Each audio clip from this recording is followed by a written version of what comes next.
കർത്താവിന് മഹത്വം. ആശ്വാസ ചിന്തകൾ എന്ന വിഷയം വീണ്ടും ഒരിക്കൽ കൂടെ ചിന്തിപ്പാൻ ദൈവം സഹായിച്ചതോ ദൈവത്തെ സ്തുതിക്കുന്നു. ഇന്ന് പൽക്കാലം ഫിലിപ്പിയ ലേഖനം 4-ാം അധ്യായം 4-ാമത്തെ വാക്യം നമുക്ക് വായിക്കാം. കർത്താവിൽ എപ്പോഴും സന്തോഷിപ്പീൻ എന്ന് ഞാൻ പിന്നെയും പറയുന്നു. എന്തുകൊണ്ടാണ് എപ്പോഴും സന്തോഷിപ്പീൻ എന്ന് പറഞ്ഞിരിക്കുന്നത്? ഈ ലോകം നമുക്ക് യോഗ്യമല്ല.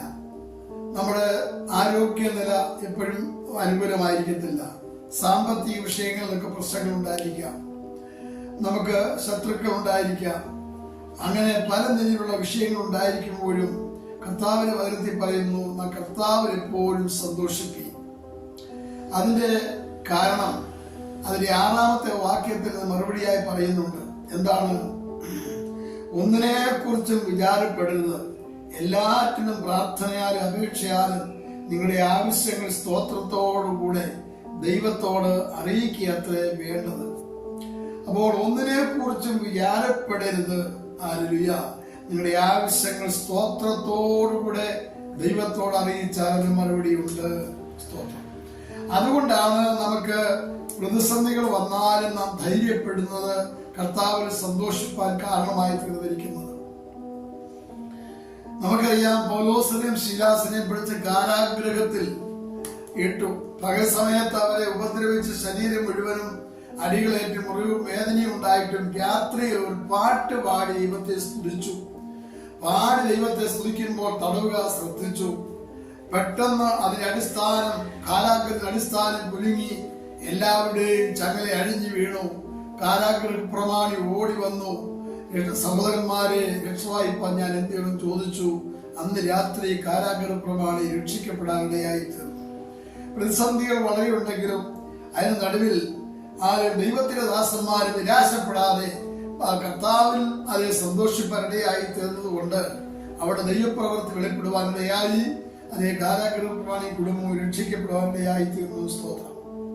എലീശയും ശിഷ്യന്മാരും ശമരിയിൽ പാർക്കുന്ന കാലത്ത് തന്റെ ഒരു ശിഷ്യൻ ഇപ്രകാരം വന്ന് പറഞ്ഞു, യജമാനെ, ശത്രുവിന്റെ സൈന്യം നമുക്ക് ചുറ്റും ഒരു വലിയ സൈന്യമായിട്ട് വന്ന് പാളയം അടിച്ചിരിക്കുകയാണ്, നാം എന്ത് ചെയ്യും? അവൻ നിരാശപ്പെട്ട് ഇങ്ങനെ പറഞ്ഞപ്പോൾ ദൈവദാസൻ ഇങ്ങനെ പറഞ്ഞു, നമ്മോടുകൂടെ ഉള്ളവർ അവരോടുകൂടെ ഉള്ളവരെക്കാൾ അധികമാകുന്നു എന്ന് പറഞ്ഞു. വീണ്ടും ദൈവദാസൻ പ്രാർത്ഥിച്ച, കർത്താവേ, ഈ ബാല്യക്കാരന്റെ കണ്ണ് തുറക്കണമേ എന്ന്.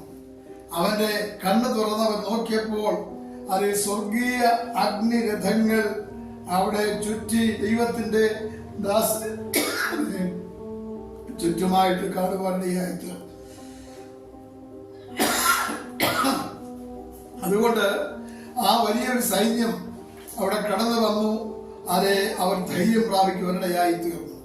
അതിനുശേഷം ശത്രു സൈന്യത്തിന് വേണ്ടി പ്രാർത്ഥിച്ചു, കർത്താവെ, നീ അവരുടെ കണ്ണിനെ അന്ധത പിടിപ്പിക്കണമേ എന്ന്. അവരുടെ കാഴ്ച നഷ്ടപ്പെട്ടവരായി തീർന്നു. അവരെ വിളിച്ചുകൊണ്ട് വന്ന് രാജകൊട്ടാരത്തിന് പടിവാതിൽ കൊണ്ടുവന്നിട്ട് അവർക്കൊരു വിരുന്ന് ഒരുക്കി അവരെ മടക്കി അയച്ചു. പിന്നീട് അവരൊരിക്കലും ഇസ്രായേൽ ജനത്തിനെതിരെ കടന്നു വന്നിട്ടില്ല. അതുകൊണ്ട് നാമും നമ്മുടെ പ്രതിസന്ധിയുടെ നടുവിൽ നമ്മുടെ ആത്മീയ കണ്ണുകൾ തുറന്നു നോക്കുമ്പോൾ മാത്രമേ ദൈവത്തിന്റെ അത്ഭുതത്തിന് വഴികൾ കാണുവാൻ കഴിയത്തുള്ളൂ. ആ ദൈവത്തിൽ ആശ്രയിച്ചാൽ മാത്രം മതി. സ്തോത്രം. ഹല്ലേലൂയ. ആമേൻ. പലപ്പോഴും പ്രതിസന്ധികളെ കണ്ട് നാം നിലവിളിക്കുന്നവരാണ്. എന്നാൽ പ്രാർത്ഥിക്കുന്ന ജനത്തിന് വേണ്ടി പ്രവർത്തിക്കുന്നവർ ദൈവം ജീവിക്കുന്നു. അത് ഒന്നിനെ കുറിച്ച് വിചാരപ്പെടേണ്ട. പ്രാർത്ഥനയാലും അപേക്ഷയാലും നിങ്ങളുടെ ആവശ്യങ്ങൾ ദൈവത്തോട് അറിയിക്കത്രേ വേണ്ടത്. 1 പത്രോസ് 5:7 പറഞ്ഞിരിക്കുക.